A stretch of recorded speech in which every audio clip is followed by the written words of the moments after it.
नमस्कार, जी पुरवैया में आपका बहुत बहुत स्वागत है। आप देख रहे हैं पुरवैया मुहिम, आप देख रहे हैं बड़ी बहस और आपके साथ मैं हूं Shivpujan Jha. NDA national democratic alliance या फिर नेशनल डिस्टर्ब्ड अलायंस। दरअसल उपचुनावों के नतीजों के बाद बीजेपी को डिस्टर्ब करने वाले एलिमेंट्स पैदा हो गए हैं और पार्टी को मुश्किलों का सामना करना पड़ रहा है, क्योंकि उसके अपनों ने ही उसे सवालों के घेरे में ले लिया है। जाहिर है, जब हालात ऐसे हों तो दरार से करार विरोधियों को ही मिलेगा। हो भी यही रहा है। बीजेपी के सामने विकल्पों के चुनाव की समस्या खड़ी हो गई है, क्योंकि हार पर रार शुरू हो गया है। आज इस मसले पर ही चर्चा करेंगे।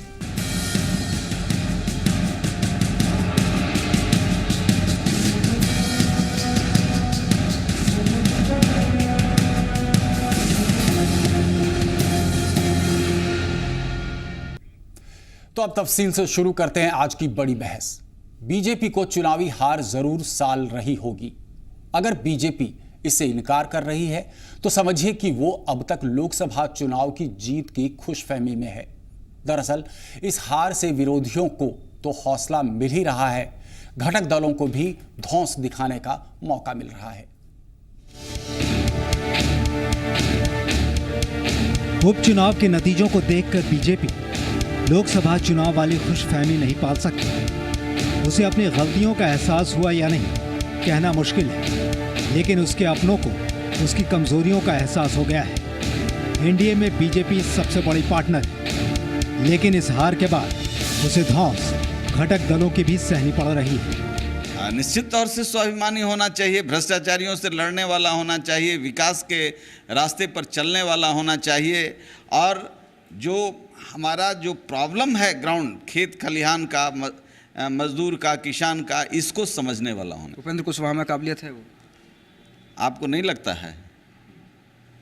काबिलियत नहीं रहता था हम प्रोजेक्ट क्या करें। दरअसल उपचुनाव ने बीजेपी की कार्यशैली को भी अपनों के नजरिए से सवालों के घेरे में ले लिया है। नरेंद्र मोदी के बाद अमित शाह ने चुनावी कमान संभाली तो लोकसभा में बम्पर जीत हासिल हुई, लेकिन उपचुनावों ने कलई भी खोल दी। दरअसल बिहार में भी बीजेपी के चंद नेताओं का स्टाइल ऑफ फंक्शनिंग पार्टी के चंद नेताओं को ही नागवार गुजर रहा है और नसीहत देने का मौका इस वक्त सहयोगी तलाश रहे हैं। निश्चित रूप से बयान में जो राजनेता लोग हैं, चाहे किसी भी दल के हों, निश्चित रूप से उनको अपने बयान में संयम बरतना चाहिए। और ये देश है, प्रजातांत्रिक देश है, हिंदुस्तान प्रजातांत्रिक देश है, प्रजातंत्र की जननी है हिंदुस्तान में। यहाँ सभी लोगों, सभी जात धर्म का समान अधिकार है, मौलिक अधिकार है, सबको जीने का अधिकार है, सबको एक वोट देने का अधिकार है, सबको एक समान दृष्टिकोण से देखना चाहिए और निश्चित रूप से सब लोगों के कल्याण की बात होनी चाहिए और राजनेताओं को अपने बयान पर निश्चित रूप से संयम बरतना चाहिए। तो क्या माना जाए कि नरेंद्र मोदी और अमित शाह के साथ सुशील कुमार मोदी को भी रणनीति में तब्दीली करने की जरूरत है, या फिर ये तरीका अगर बीजेपी को भा रहा है तो उसे अंजाम के लिए भी तैयार रहना होगा। अमित शाह, जी मीडिया, पटना। तो आज बड़ी बहस में इस वक्त हमारे साथ स्टूडियो में मौजूद हैं नीरज कुमार जी जदयू से, प्रेमचंद मिश्र जी कांग्रेस से, उषा विद्यार्थी जी भाजपा से और लोजपा से सत्यानंद शर्मा जी। आप सबका बहुत बहुत स्वागत है। सबसे पहला सवाल उषा विद्यार्थी जी आपसे हम करना चाहेंगे। ये हार पर रार शुरू हो गया। हम देख रहे हैं कि आपके जितने भी घटक दल हैं वो अब आपको नसीहत दे रहे हैं। क्या आपको लग रहा है all is well with in the BJP? देखिए, इसमें नसीहत नहीं, जैसा वो कह रहे थे, लोकतंत्र में सबको अपनी बात रखने का अधिकार है और हमारे घटक, हमारे दल हमारे साथ हैं, वो तो अपनी राय दे रहे हैं और प्रतिक्रिया जो कुछ हमारे बड़े नेता हैं जो दे रहे हैं, तो उस पर वो कोई ऐसी, हम तो देख रहे थे, कोई ऐसी टिप्पणी नहीं कर रहे हैं कि उन्होंने इस प्रकार से क्यों कहा। उन्होंने भी यही कहा कि बात मीडिया में या बाहर नहीं करनी चाहिए।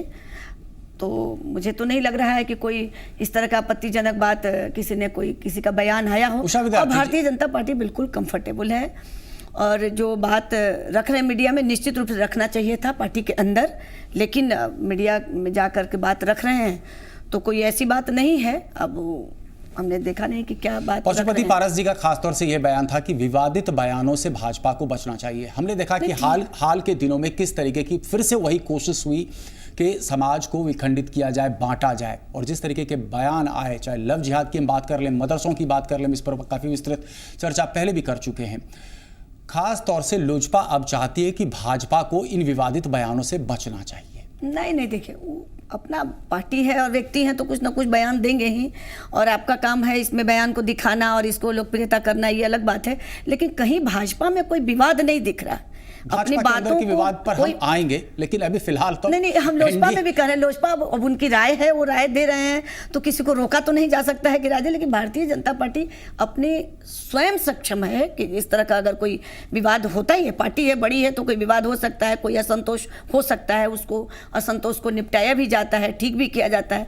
इसमें ऐसा नहीं है कि लोजपा के लोग कहेंगे आज हमारे साथ हैं लोजपा के लोग। आपके लिए चिंता का विषय नहीं है? चिंता का विषय नहीं है, बिल्कुल ही चिंता का विषय नहीं है। बातें आती हैं फिर वो खत्म भी। डॉक्टर सत्यानंद शर्मा जी लोजपा से हैं, जिस तरीके का बयान आया पशुपति पारस जी का, आप थोड़ा सा एक्सप्लेन करना चाहेंगे, आप समझाना चाहेंगे बयान एक्चुअली है क्या? देखिए, पशुपति कुमार पारस जी का जो बयान है, वो बयान कहीं से न तो भाजपा के खिलाफ है, न एनडीए गठबंधन के खिलाफ। एक राय है उनकी कि भाजपा के लोगों को बयान देने में संयम बरतना चाहिए, उनकी राय। और किस संदर्भ में कहा गया ये? और उन्होंने ये भी थोड़ा समझा दें, किस संदर्भ में बयान दिया गया? कहा कि जैसे मुख्यमंत्री के सवाल पर, उम्मीदवारी के सवाल पर, या फिर अभी जो कई नेताओं का बयान आया, कंट्राडिक्टरी बयान आ गया, इस सवाल पर उनका है।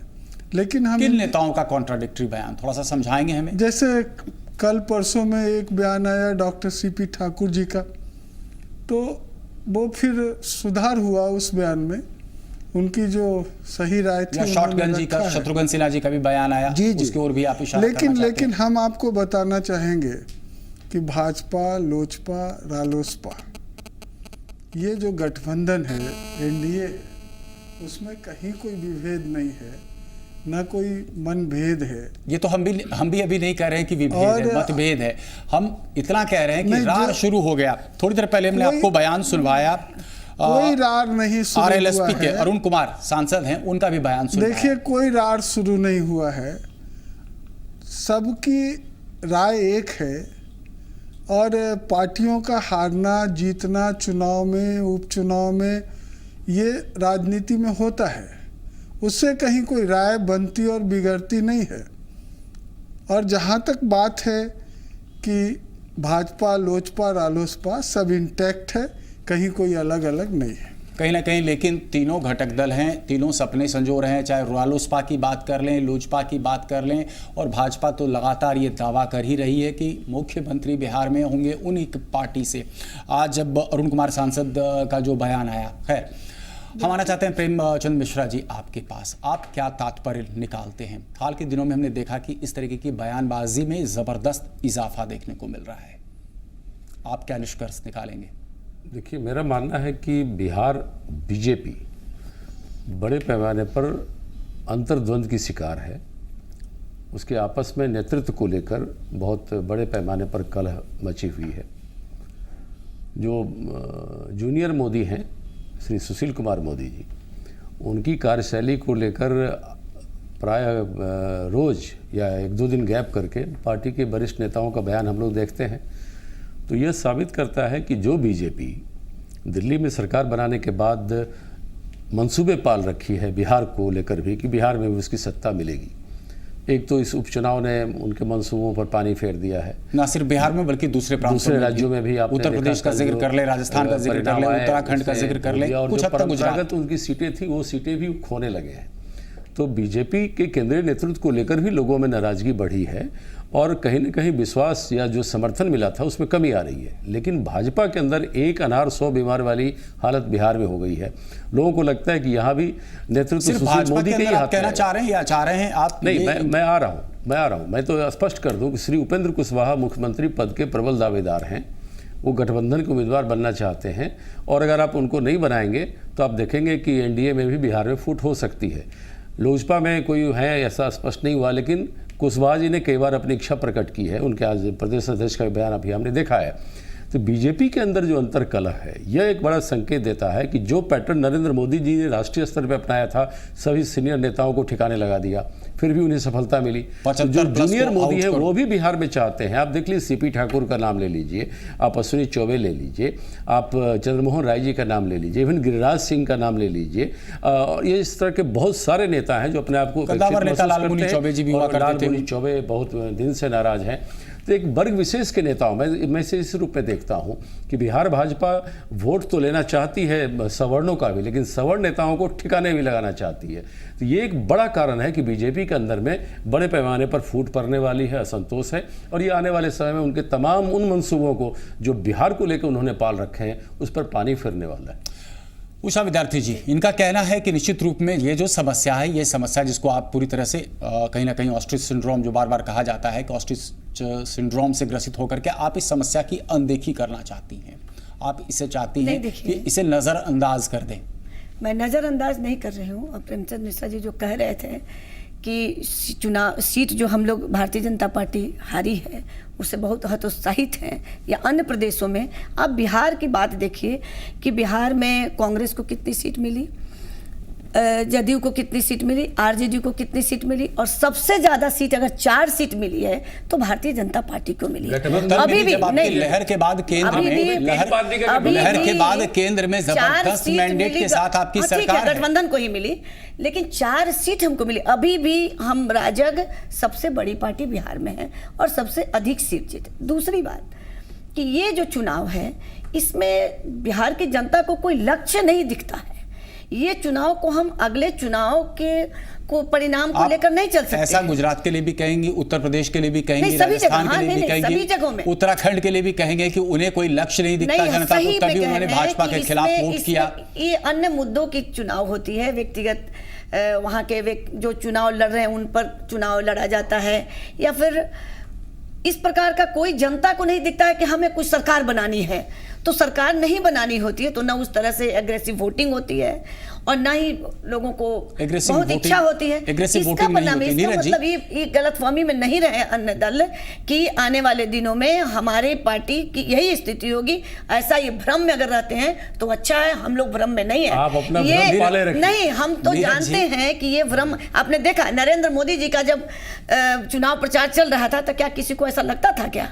लेकिन जो लहर चली और फिर वही भाजपा की लहर चलेगी कि लालू और आखिर वो लहर कहां गुम होगी? जिन लोगों को भी जाना है बिहार की जनता उनको कभी माफ नहीं करेगी इस उपचुनाव को। लेकिन उपचुनाव के नतीजों में तो कहीं ना कहीं इस महागठबंधन को मान्यता दे दी जनता ने। जी, उपचुनाव दूसरा ही बात होता है। उपचुनाव में हम जनता को नीरज जी से एक राय लेते हैं। नीरज जी, आप इत्तेफाक रखते हैं? देखिए, तकरीबन एक जैसी तस्वीर कई राज्यों में देखने को मिली उपचुनाव के नतीजे। इसके 2 परिणाम है। एक तो जो जिस बात को बार बार कहा जा रहा था कि मोदी की लहर है, अब सत्ता में काबिज हो चुके हैं, केंद्र में काफी डिसाइसिव मैंडेट मिला है, लेकिन उसके बाद हम देख रहे हैं जिस तरह से तल्ख जुबान हो चुकी है एनडीए के घटक दल हैं। हम देख रहे हैं महाराष्ट्र में क्या स्थिति उत्पन्न हो रही है, हम देख रहे हैं कि बिहार तक में कैसी स्थिति उत्पन्न हो रही है। देखिए, राष्ट्रीय जनतांत्रिक गठबंधन जिसका एक सत्ता प्राप्त करने को एक हथियार बनाया गया, अब बिहार के ही संदर्भ में आप देखेंगे कि गठबंधन में जो सहयोगी दल का चुनाव भारतीय जनता पार्टी ने किया, कोई नीतिगत आधार पर नहीं हुआ, बल्कि स्वाभाविक रूप से कि जो नीतीश कुमार जी के विरोधी थे उनके साथ इन्होंने गठबंधन कर लिया। कोई वैचारिक दिशा नहीं तय हुई और ये लोग पार्लियामेंट में प्रचंड बहुमत मिला। और एक चीज़ मैं देख रहा हूँ कि पूरे देश में आज का देखिएगा भारतीय जनता पार्टी का बयान, जब ये उपचुनाव हारे बिहार में भी तो सुशील जी ने कहा कि स्थानीय कारण के कारण हार गए, मुख्तार अब्बास नकवी जी ने कहा स्थानीय कारण से हार गए। तो स्थानीय कारणों की जानकारी आपको नहीं है क्या? हार का ठेका मोदी जी पर फोड़ने नहीं दे रहे हैं। नहीं, दूसरा पक्ष है और ये बहुत हल्के रूप से लेने की जरूरत नहीं है। रालो सपा के प्रदेश अध्यक्ष ने क्या कहा? CM material. उपेंद्र कुशवाहा जी खुद यहाँ पटना की सड़कों पर बैनर टंगा हुआ है जगह जगह पर, भावी मुख्यमंत्री। तो भावी मुख्यमंत्री, अभी तो सत्ता 15 में चुनाव है और लोकसभा चुनाव में प्रचंड जनादेश मिला, दिल्ली की सरकार में शामिल हुए, उसके बाद अंतरकलह अगर बढ़ा है दल के अंदर अंतरकलह, सहयोगी दलों की अपनी अपनी भावना, ये सामान्य बात है। प्रचंड बहुमत मिला है और आप कह रहे हैं कि सामान्य बयान है कि सीएम मटेरियल किसी ने कह दिया, ये सामान्य बयान नहीं हो सकता है। इसके राजनीतिक निहितार्थ हैं और यह भी पुष्टि हुई कि भारतीय जनता पार्टी को प्रचंड जनादेश मिला। स्थानीय कारणों की जानकारी इनको नहीं है, ये पूरे देश के अंदर में देखा है। या कहीं ना कहीं अब अनदेखी करने की भी कोशिश हो रही है, शायद ये भी भारी पड़ सकता है। अपनी बातों को पूरा कर सकते हैं नीरज जी, हमारी मजबूरी है, एक छोटा सा ब्रेक हमें लेना होगा।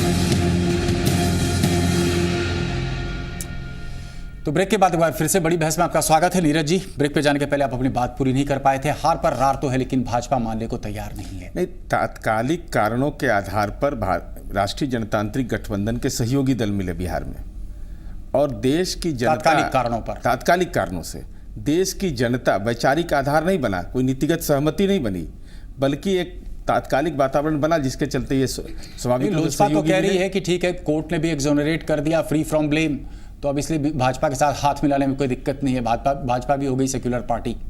नहीं, भाई अब अमित शाह जी पर भी बहुत सारा मुकदमा है। अब स्पीडी ट्रायल चलना चाहिए, तो मेंबर ऑफ पार्लियामेंट पर अगर स्पीडी ट्रायल का आपकी मानसिकता राज्य केंद्र सरकार राज्य को लिख रही है, तो भारतीय जनता पार्टी के राष्ट्रीय अध्यक्ष पर अगर मुकदमा हो तो उसका क्यों नहीं? ये सवाल अलग है।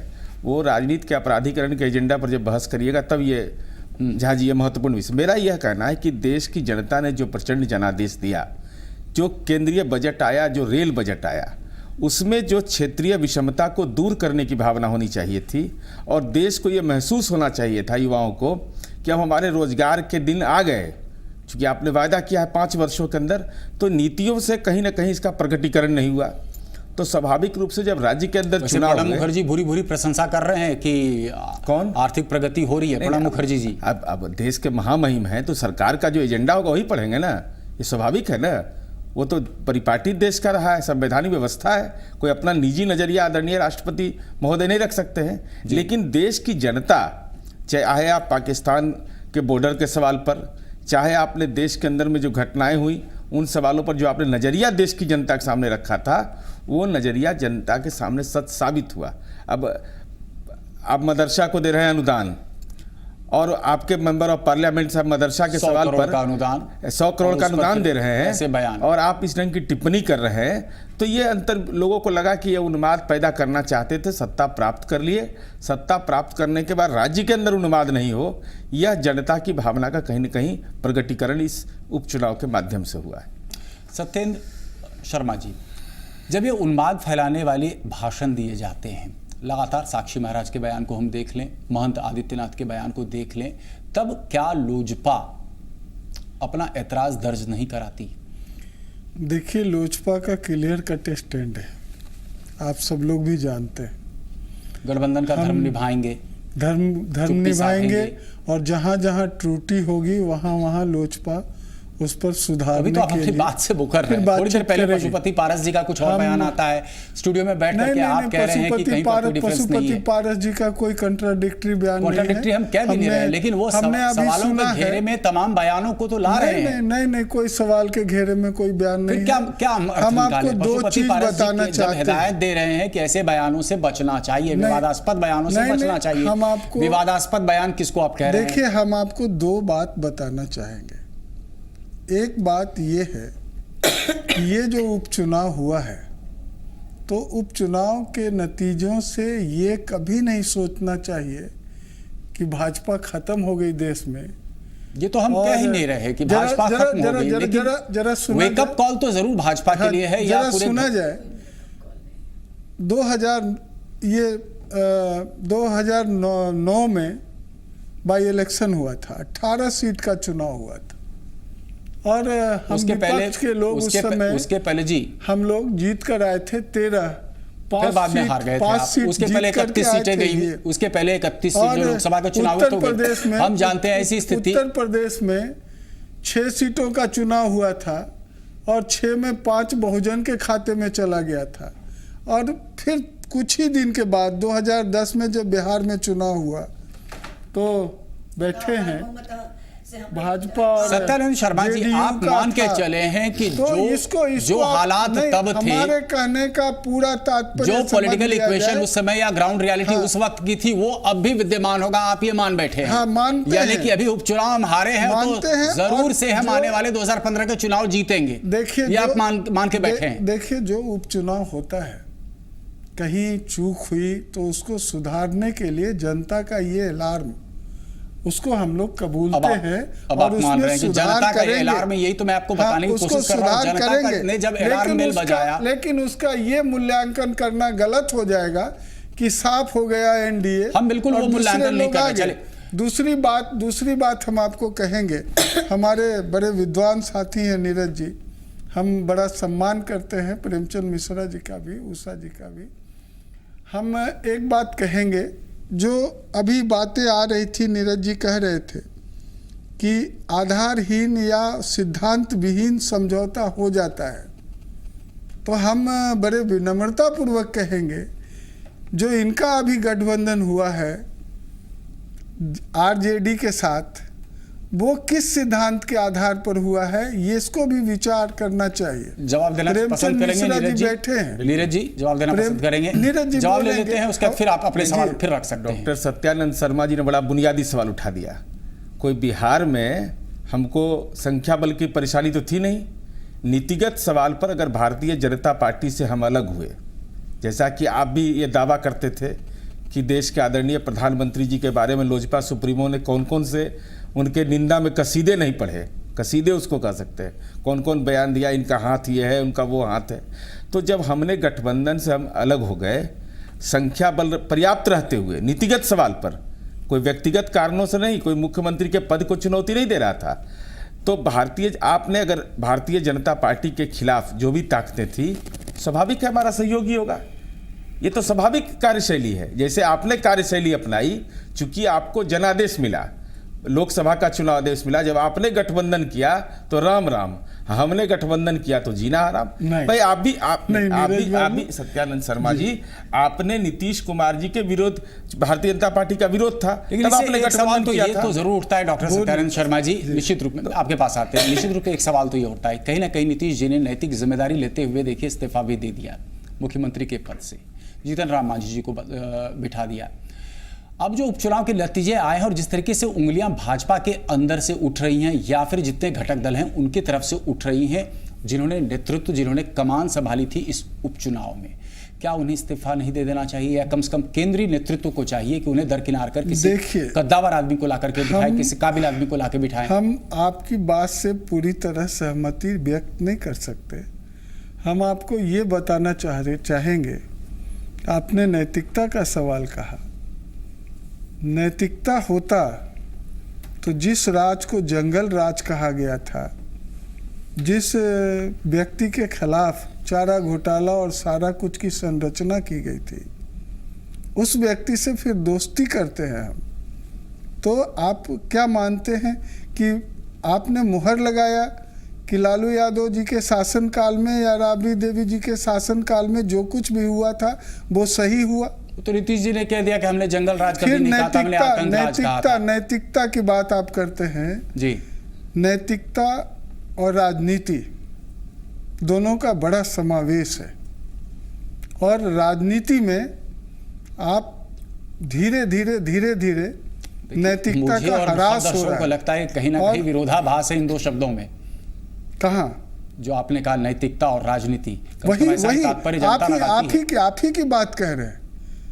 नैतिकता और राजनीति दोनों का काफी गहरा संबंध है।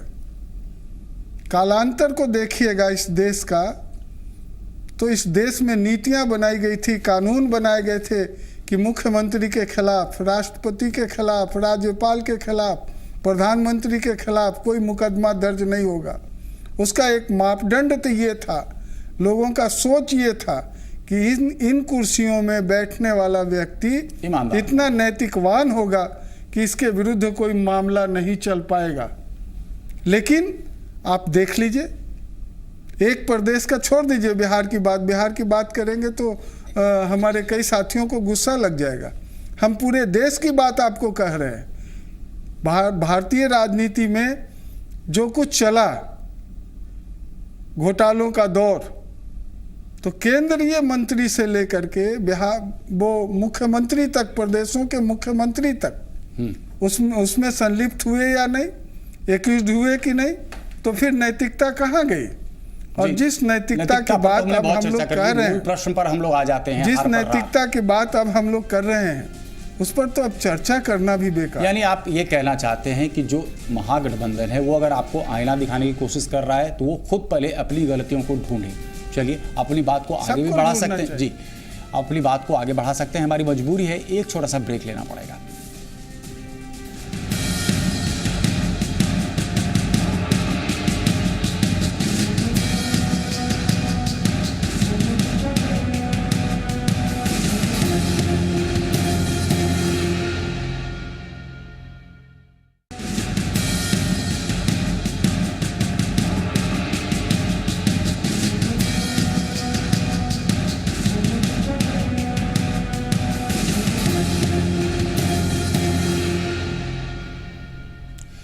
तो ब्रेक के बाद एक बार फिर से बड़ी बहस में आपका स्वागत है। हम चर्चा कर रहे हैं हार पर रार।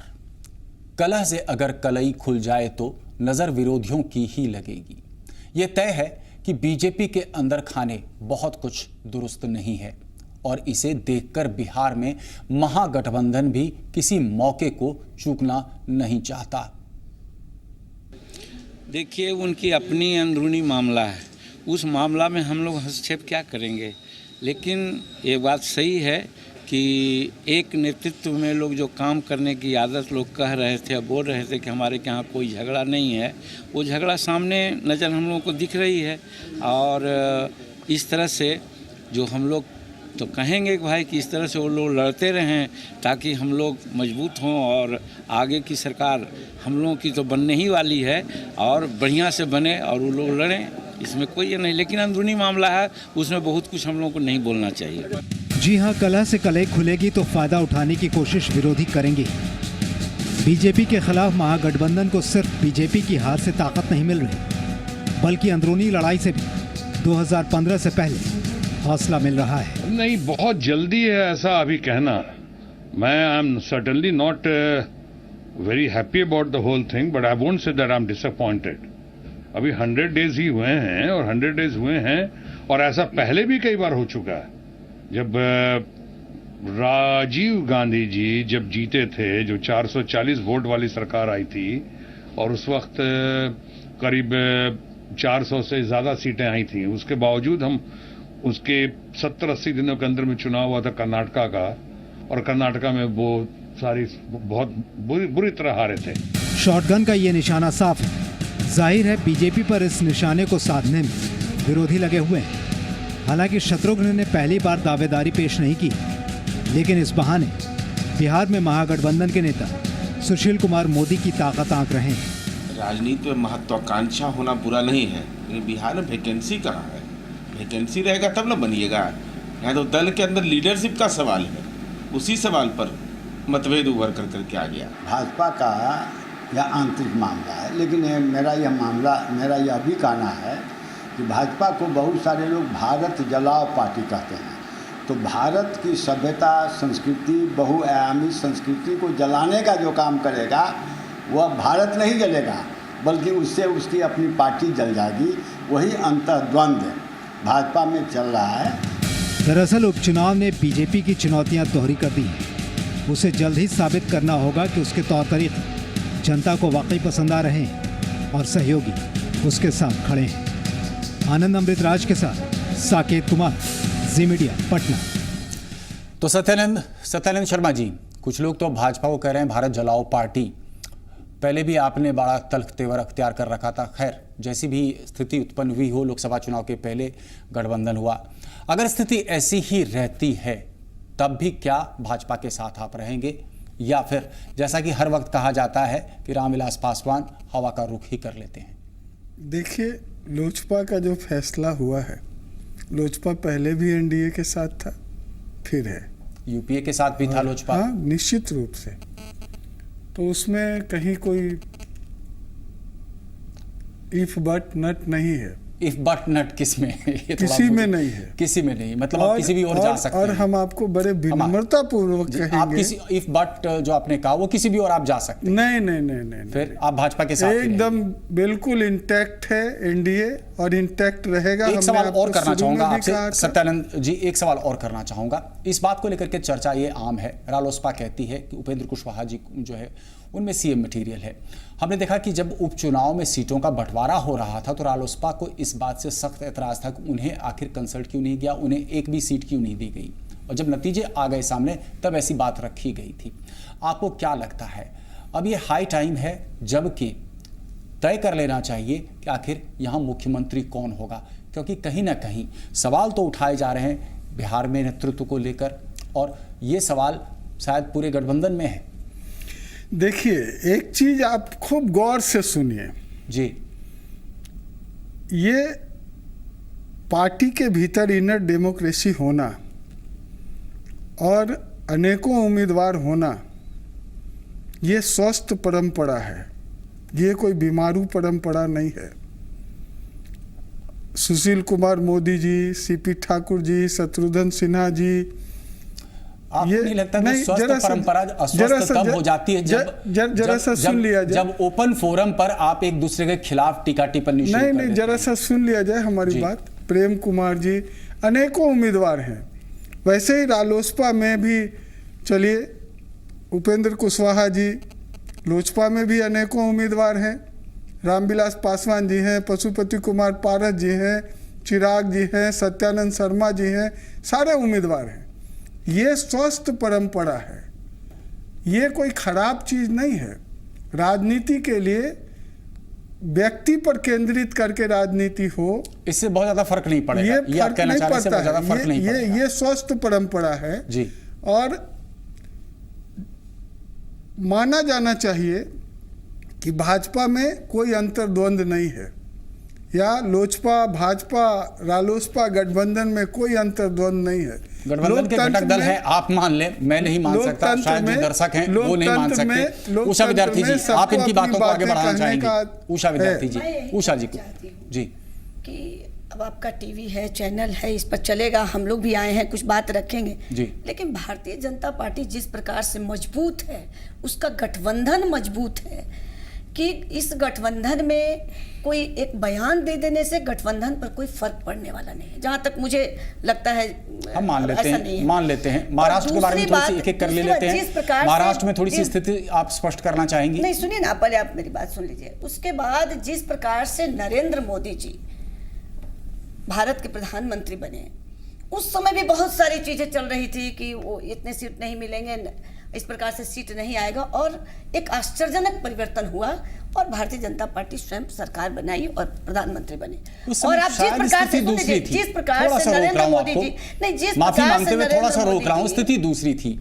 आपने आज फिर स्थिति बनेगी ना, मैं बता रही हूँ कि आपने वक्त रहते अनाउंस कर दिया था कि वही बनेंगे प्रधानमंत्री। अभी फिर अनाउंस करेंगे ना, हम लोग करेंगे। हमारी भारतीय जनता पार्टी की एक जो सेंट्रल बोर्ड है, उस सेंट्रल बोर्ड बैठेगी और जरूर तय करेंगे, निश्चित तय करेंगे। झारखंड में कहाँ किया उषा विद्यार्थी जी?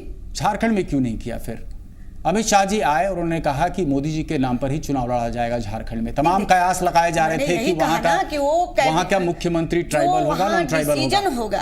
हमारे जो वहाँ पार्लियामेंट बोर्ड में जो डिसीजन हमारे बड़े नेता करेंगे वही होता है हमारे यहाँ। हम यहाँ बैठकर कुछ भी नहीं कर सकते। बोलना है, हम आएंगे, कुछ बोल देंगे, वो हमारा व्यक्तिगत बयान हो सकता है, हमारी सोच हो सकती है। भारतीय जनता पार्टी में जिस प्रकार से नरेंद्र मोदी जी चाइना, भोपाल, नेपाल, भूटान, जिस तरह से दहाड़ करके जापान जा करके लोगों का स्वागत और पूरी दुनिया देख रही है कि किस प्रकार से नरेंद्र मोदी जी अभी अमेरिका में, तो आने वाले दिनों में ये इमेज जो 100 दिन ही अभी हमारा हुआ है, जो लोगों को लग रहा है नरेंद्र मोदी जी का लहर समाप्त हो गया, नरेंद्र मोदी जी समाप्त हो गया, 100 दिन में आपने 60 साल में कुछ भी परिवर्तन नहीं किया और 100 दिन में आप चाहते हैं। मैडम ये तो पूछना चाह रहे थे, घर पर कब दृष्टि डालेंगे? घर पर डालेंगे। आपका कब डालेंगे? आपका खाद्य पदार्थ पदार्थ का कमी हो गई, आपका प्याज खाद्य कहाँ से पदार्थ की बात आपने कमी की, आ गई, बेटा में पेट्रोल कई आपका ट्रक कमी- पड़े हुए हैं जो खाने का सामग्री बिहार सरकार भेजना चाहती थी, जम्मू कश्मीर यूं ही पड़ा हुआ है, केंद्र सरकार उसको क्यों नहीं लेके चला ये जाता? बिहार सरकार को ना भेजना है, क्यों नहीं भेज रही है बिहार सरकार? पड़ा आप हुआ है, आदेश हम देंगे भी कर तब तो रहे वो हैं। लेके जाएंगे, यहाँ से नहीं, तो आदेश 10 क्यों करोड़ नहीं इन्हें मिलेगा? देना था, 10 करोड़ खाद्य रुपए दे पदार्थ दिए। आपका कम हो रहा है, सुन लीजिए, खाद्य पदार्थ में कमी आई है, पेट्रोल 5 रुपए कम हुए हैं, डीजल की भी कम करने की बात हो रही है। आपका प्याज जो 100 रुपए 150 रुपए हो जाता था, 25 रुपए 30 रुपए, धीरे धीरे नियंत्रण हम कर रहे हैं। पिछले 2 वर्ष में जितना था उससे कम कर रहे हैं, तो समय तो लगेगा। तो बिहार की जनता देखेगी कि ये नरेंद्र मोदी का लहर फिर से चलेगा, और हम विश्वास दिलाते हैं कि बिहार की जनता कभी ये चीज बर्दाश्त नहीं करेगी जिसने 15 सालों में आरजेडी की सरकार को, स्वयं नीतीश जी भी साथ में थे, सारे लोगों ने मिलकर इस 15 साल के बिहार बदहाल और जंगल राज को हटाया था, वो पुनः फिर से एक बार महागठबंधन करके आ जाए और बिहार में आतंक, हत्या, लूट, बलात्कार आए। ये बिहार की जनता, मैं इस चैनल में कह रही हूँ, 15 के बाद फिर हम आएंगे, ये बिहार की जनता वैसा मुख्यमंत्री कभी भी बर्दाश्त नहीं करेगा, और अंततः भारतीय जनता पार्टी और राजग गठबंधन के नेताओं को वोट देगा, क्योंकि सामने देखेगा कि मेरा बिहार का भविष्य क्या है, मेरा बिहार का मुख्यमंत्री कौन है। भारतीय जनता पार्टी है जो सर्वधर्म सद्भाव की बात करती है, सद्भावना की बात करती है, संस्कार की बात करती है, राष्ट्रीयता की बात करती है। अंततः में भारतीय जनता पार्टी की जीत होगी। मैं इस चैनल में कह के आपको जा रही हूँ, हम हताश कभी नहीं है, क्योंकि बिहार ने देखा है उस दृश्य को, हम लोगों ने भी देखा है उस दृश्य को। अभी गठबंधन से अगर हट गए भारतीय जनता पार्टी तो प्रतिदिन महिलाओं के साथ बलात्कार, लूट, हत्या, ट्रेन में डकैती, बैंक में डकैती, और लोग त्राहिमाम है, भ्रष्टाचार आकंठ में डूबी हुई है। इसलिए हम देखते हैं बिहार की जनता का मनोबल। ये उपचुनाव वैसा लक्ष्य नहीं देखा, वैसा उसको कोई लक्ष्य नहीं था कि हमको यहाँ पहुंचा देना। जैसे ही बिहार में मुख्यमंत्री की बात आएगी, बिहार के जात पात से अलग हट करके वो लोग देखेगा बिहार की कुर्सी, और आप अंततः देखेंगे भारतीय जनता पार्टी और अपने गठबंधन के साथ जीत कर आएगी। और आ गया मुख्यमंत्री के बाद, तो हमारा नेता जो तय करेंगे। अभी बोलने के लिए ठीक ही कहा सत्यानंद साहब, सबकी इच्छा है, किसको इच्छा नहीं होगा कि मैं मुख्यमंत्री नहीं बन जाऊं? कौन नहीं चाहता है कि मैं मुख्यमंत्री बनूं? लेकिन जो मेरा नेता वहां तय कर देगा वो सब लोग शांत हो जाएंगे, और सब हम लोग उस नेता के नेतृत्व में काम करेंगे और बिहार में हम चुनाव लड़ेंगे। नीरज जी, आप टिप्पणी देना चाहेंगे? सवालों को मैं नहीं दोहराना चाहता हूँ, काफी तल्ख तेवर है भाजपा के आपके खिलाफ। आखिर कैसे जाएंगे जनता के पास? ये कहते पार्टी का कलई खुला, जिसे कहा गया था बबूल का पेड़, गर्म पानी डालने की बात कही गई थी एक बयान में, 2 तलवार अब कैसे? पार्टी विथ डिफरेंस ये हो गया भाई, बयान आ रहे हैं, लोकतंत्र है। और हमारे बड़े भाई सत्यानंद शर्मा जी, रालो सपा का दाल नहीं गलने वाला है, ये भी तय हो गया। आज उषा विद्यार्थी जी के बयान से यह तय हो गया कि ये लोग अपना पीछे पीछे रहें, फ्रंट रनर हम हैं। ये क्लियर है कि संसदीय बोर्ड हमारा तय करेगा। ये आपने एक झारखंड की चर्चा देखिए, यही होगा। आत्मबल की कमी भाजपा के अंदर हो रहा है। अगर झारखंड में आपने मुख्यमंत्री पद की घोषणा नहीं की तो ये बताता है कि आप में आत्मबल की कमी है, और बड़ा अच्छा है। तो महागठबंधन में भी तो यही आत्मबल की कमी है। नीरज जी, थोड़ा सा रोक रहा हूं, फिर आप अपनी बात पूरी करेंगे। यही आत्मबल की कमी क्या महागठबंधन में भी नहीं है? महागठबंधन पर आ रहा हूं, मैं आ रहा हूं उसी पर। मैं आपको कहा था कि क्षेत्रीय विषमता, इससे बड़ा अन्याय क्या होगा? देश की जनता नहीं देखा कि एक मूर्ति के लिए आपने 200 करोड़ का आवंटन किया, और बिहार जैसे पिछड़े राज्य के सड़क की मरम्मती के लिए नेशनल हाईवे की सड़क पूरे बिहार में 17 करोड़ से बने। इस क्षेत्रीय विषमता का जो प्रकटीकरण हुआ अभी बजट में, देखिए मुख्यमंत्री जी ने कहा तकरीबन 100,000 करोड़ के आसपास बकाया है, जो पहले की सरकार ने भी नहीं दिया और अभी की सरकार ने नहीं। यानी कि दोषी नेशनल हाईवे की मरम्मत में जितने पैसे खर्च किए गए, यानी कि वो यूपीए भी उतना ही जिम्मेदार है जितना कि अभी की सरकार है। मैं आ रहा हूं। अब सहयोगी दल साक्षी महाराज के बयान से सहमत हैं, आदित्यनाथ के बयान से सहमत हैं, जितने उन्मादी बयान आ जाए सत्ता में रहना चाहिए, हम सहमत हैं। दूसरी बात कि जहां तक महागठबंधन का सवाल, नीतीश कुमार जी के कार्यकाल को लोगों ने देखा है, रूल ऑफ लॉ बिहार की जनता को एहसास है। आज भी बिहार अब क्या हो गया? नहीं, अब एक घटना का कोई मैं बता रहा हूं, बोलने का बहुत मौका दिया। 118 नरसंहार का बिहार था जी, 118 नरसंहार। किस वक्त किसके कार्यकाल? 1980 से आप उठा करके अगर चलेंगे जी, तो 2005 तक का कार्यकाल था नीतीश कुमार जी। आज किसके नेतृत्व में काम हो रहा है? आप सवाल किस पर खड़ा कर रहे हैं? नहीं, किसी पर सवाल नहीं। बिहार की जनता, अब मैं वहीं आ रहा हूं ना, बिहार की जनता गुड गवर्नेंस को देखी है। आज नीतीश कुमार जी के मार्गनिर्देशन में काम हो रहा है। सारे सहयोगी दल सदन के अंदर भी समर्थन कर रहे हैं, बाहर उपचुनाव में भी समर्थन कर रहे हैं। ये हम तय कर ले, हम कार्यक्रम की बुनियाद पर जाएंगे। हमारा अगर महागठबंधन अभी प्रयोग के तौर पर सफल रहा है, उस प्रयोग को हम आगे बढ़ाने की कोशिश करेंगे, तो निश्चित रूप से सारे बिंदु हमारे तय होंगे ना। आपका लैब बिहार है जी, अभी तो लैब आपका सिर्फ बिहार है, लेबोरेटरी सिर्फ बिहार है, बिहार के बाहर बढ़ता नहीं दिख रहा। बिहार के आगे तब बढ़ेगा ना। बिहार अभी चुनाव परिणाम आ गया ना जी, ये चुनाव परिणाम देश का आया ना। अब देखिए ना, आगे आगे देखिए माजरा होता है क्या। वो गैर भाजपा पार्टियों को एकजुट करना राजनीति का एजेंडा बनेगा, इसको कोई रोक नहीं सकता है, और उपचुनाव का परिणाम इसको ताकत देगा, बल देगा। और आप मानते हैं कि जनता आपसे ये सवाल नहीं करेगी कि जिसके खिलाफ तकरीबन 2 दशक आप जो है मुखर रहे, आपको जनता ने वोट दिया, उस पार्टी के खिलाफ आपको मौका दिया था, आज उसी के साथ आप रामविलास जी किसके साथ खड़े थे? रामविलास जी को पूछा लोग, पता की बात करेंगे, सुन लेते फिर मैं आपके पास सवाल मैं सीधा आ रहा हूं कि राजनीति का एजेंडा सीधा होगा कि गैर भाजपा मोर्चा में कौन से कार्यक्रम है, और जो केंद्र की सरकार, जो आदरणीय नरेंद्र मोदी जी की सरकार है, उसके जो कारनामे होंगे, वही मूल्यांकन का आधार विधानसभा के चुनाव में जनता की अदालत में बनेगा। यह महत्वपूर्ण पक्ष होगा। और दूसरा पक्ष होगा कि हम कार्यक्रम, नेतृत्वकर्ता कौन होगा, ये तमाम भविष्य के गर्भ में विषय हैं। अभी प्रयोग ये सफल रहा है, एक कदम बढ़े हैं, फिर आगे आगे कदम बढ़ेगा, और फिर देखिएगा जो बिहार की जनता का जो थर्ड फ्रंट हुआ करता था, प्राइम मिनिस्टर्स क्लब, आप मानते हैं कि यही चर्चा होती थी ना कि लालू जी जाएंगे तो क्या हुआ परबत्ता में, क्या हुआ जाले में, कहता कि लालू जी जाएंगे तो वोट नहीं मिलेगा, वो तो वोट तो मिल गया, वोट तो मिल गया। एक सामाजिक समूह के बारे में बार-बार कहते थे कि वोट नहीं मिलेगा। ये कह रहे हैं कि इनके अंदर डिफरेंसेस नहीं है। लोजपा आपके कि सत्ता के लोभ में तो सूप दूसरा था चलनिया को कि भाई तुम्हारे में 76 को छेद थे, आप मान रहे हैं आपने भी छेद है, आप सत्ता के कारण बिहार की जनता ने नीतीश कुमार और एनडीए गठबंधन को सत्ता चलाने के लिए दिया था, न कि जीतन राम मांझी को बिहार के जनता ने मत दिया था सरकार चलाने के लिए। और इन्होंने सत्ता के लोभ में कांग्रेस से गठबंधन किया, राष्ट्रीय जनता दल से गठबंधन किया, सीपीआई वालों से सहयोग लिया। क्यों नहीं आप खत्म कर दिया? आपको सत्ता का लोभ नहीं था तो आप खत्म करते, फिर दोबारा चुनाव होता। लेकिन सत्ता के लोभ में कि सत्ता पर बरकरार रहे, सत्ता के अंदर हम रहे, आप राष्ट्रीय जनता दल से गठबंधन किए, कांग्रेस से गठबंधन किए और सत्ता में बरकरार है। और आप कहते हैं सत्ता के कारण। हम लोग कभी सत्ता के लिए आगे पीछे नहीं करते। हमारी पार्टी का संगठन मजबूत हो, हम मजबूत हो, इसके लिए हम काम करते हैं, बिहार की जनता के लिए काम करते हैं। हम लोग कहाँ गठबंधन होता है? नीरज जी, आप देना चाहेंगे छोटी टिप्पणी? इसके कारण हम लोगों ने बहुत संगीन आरोप लगाए हैं। आदरणीय रामविलास पासवान जी का सुखद संक्षेप में एनडीए में आने के पहले आपके पास रामविलास जी का जो मंतव्य आता था भारतीय जनता पार्टी के नेता के बारे में, उससे सहमत थे।